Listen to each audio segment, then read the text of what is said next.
On screen, Yokozuna was one of the most terrifying forces in wrestling, a 500-pound monster who crushed everyone put in front of him. But away from the cameras, Rodney Anoa'i was known as a gentle giant. He was funny and easygoing and described as one of the most likeable guys in the locker room. But still, there were a handful of people who managed to rub him the wrong way. By 1993, Hulk Hogan's star had started to fade. The business was moving towards a younger generation, with names like Bret Hart and Yokozuna being positioned as the future of the company. But Hogan wasn't ready to step out of the spotlight, and that unwillingness to let go led to one of the most infamous moments in WrestleMania history. At WrestleMania 9, Yokozuna was supposed to have his big moment. After months of being built up as an unstoppable monster, Vince McMahon had decided it was time to make him champion. The stage was set in the desert heat of Caesar's Palace, Bret Hart defending the WWF title against Yokozuna in the main event in Las Vegas. The plan was simple: Hart would lose the belt, Yokozuna would stand tall, and the company would have a new monster villain to build around. But what actually happened turned into one of the strangest and most politically charged endings in company history. The hitman locked in the sharpshooter, Mr. Fuji threw a handful of salt into Bret's eyes, and Yokozuna pinned him to win the title. That should have been the end, with Yoko holding the belt high as the new top heel in the company. Instead, Hogan's music hit. He stormed to the ring, helped Bret to his feet, and then accepted an impromptu challenge from Mr. Fuji on Yokozuna's behalf. Within a minute, Hogan had dropped the leg and pinned Yoko to become the new WWF Champion. It was a total hijacking of Yokozuna's coronation, all driven by Hogan's ego. Backstage, he'd convinced Vince McMahon to let him save the day and end the show on top. But the real effect was that Yokozuna's big moment was stolen right out from underneath him. Backstage, the situation was tense.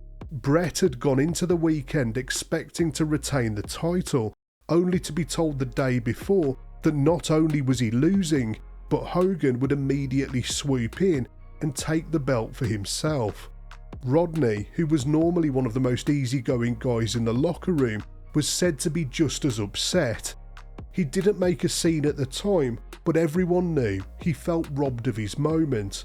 Jim Ross later called the whole situation a political nightmare that drove a wedge between Hogan and the locker room. For Rodney, it was his first real taste of how backstage power could crush even the biggest monster on the roster. He learnt that in this business, respect wasn't given, it had to be enforced. That new attitude showed itself in early 1994 during a squash match against a jobber named Daniel Dubiel. Dubiel reportedly made the mistake of disrespecting Yokozuna's manager, Mr. Fuji. Some versions of the story say Dubiel made a racist remark about Fuji's heritage, while others say he was just rude. Either way, it didn't matter. Word got back to Rodney, and he wasn't going to let that slide.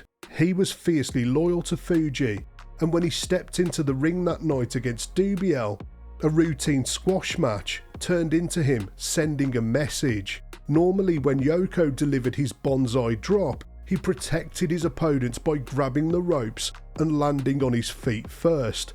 But with Dubiel, he didn't bother, instead landing full force on his chest. The referee counted to 3, but Yokozuna didn't immediately get up. He stayed seated for a few extra seconds, long enough for everyone watching to understand that it wasn't an accident. According to Crowbar, who knew Dubiel personally, he was badly hurt. He said that Yokozuna could have killed him. By the mid-90s, the WWF locker room had turned into a political minefield. On one side was the Clique, led by Shawn Michaels along with Kevin Nash, Scott Hall, Sean Waltman and Triple H, a group with serious influence over Vince McMahon and the creative direction of the company. If you were one of them, then you got protected. If you weren't, then you could be in big trouble. They were talented, but they were also ruthless about keeping themselves in the best position on the card, and they ruined multiple careers because of it. In response to them, another group formed backstage calling themselves the Bone Street Crew. Unlike the Clique, the BSK weren't political schemers. They were old school wrestlers who believed in respect and looking out for each other. It started out as a few friends travelling together, but they soon became a real force inside the company. The core of the group was Yokozuna and The Undertaker, and around them were family and close friends including Rikishi, The Godfather, Savio Vega, Crush and the Godwins. Even Mr. Fuji and Paul Bearer were considered part of the circle. The Godfather once said that everyone was scared to f*** with them backstage, and he wasn't wrong. Even Shawn and the Clique understood that Yokozuna and his circle of friends weren't going to be messed with. Rodney had no intention of letting his or any of his friends' careers be put on ice by politics. The two groups never came to blows physically, but they didn't need to. There was a mutual awareness and a quiet respect built on the understanding that the BSK could handle themselves, and that was enough to keep the peace. By the end of 1995, Yokozuna's position in the company had started to slip. He was heavier than ever and his mobility had dropped, so Vince moved him down the card. At the same time, the WWF was desperate for new stars who could bring energy back to the product. One of those new faces was Ahmed Johnson, who was a powerhouse rookie with explosive strength. Ahmed was incredibly green, but Vince saw a lot of potential in him. From the moment that he debuted, the company treated him like a future main eventer. He got the kind of fast-track push that rubbed a lot of the veterans backstage the wrong way. And as Yoko was watching his own position in the company start to slip, it was a bitter reminder that the business was moving on without him. The tension between him and Ahmed came to a head at the Survivor Series.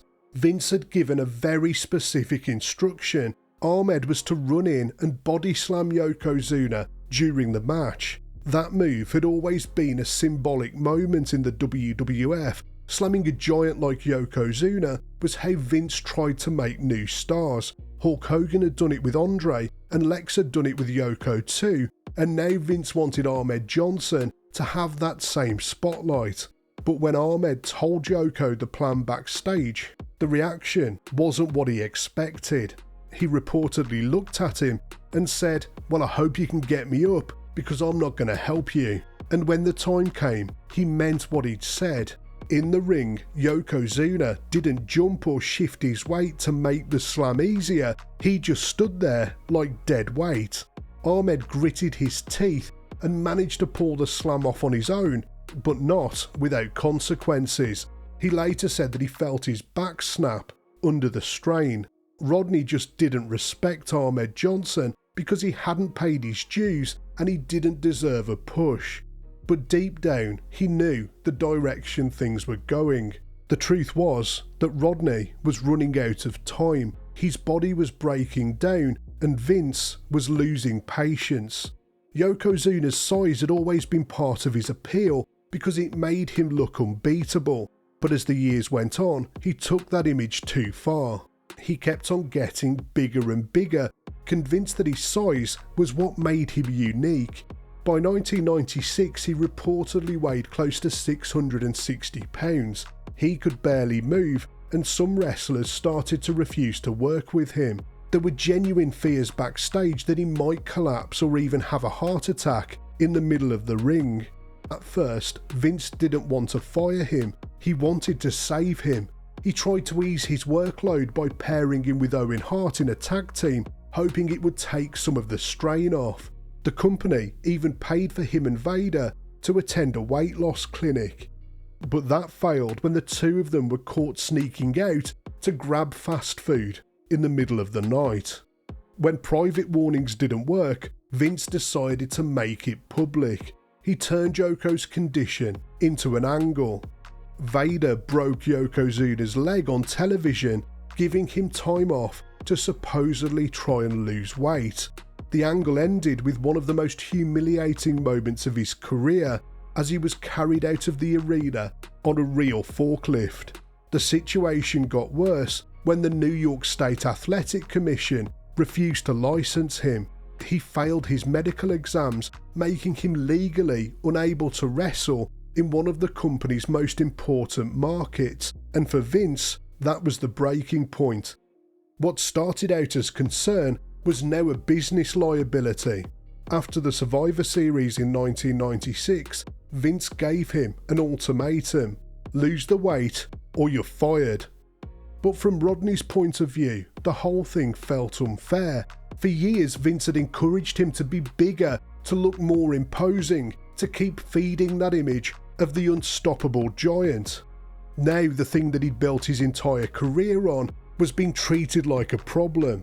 Eventually, Vince had no choice but to get rid of him. For him, it wasn't an angry firing, it was a sad one, because McMahon had just ran out of options. Rodney tried working on the independent scene, but his body was beyond repair. 4 years later, in 2000, he died of pulmonary edema in a hotel room. He was just 34 years old.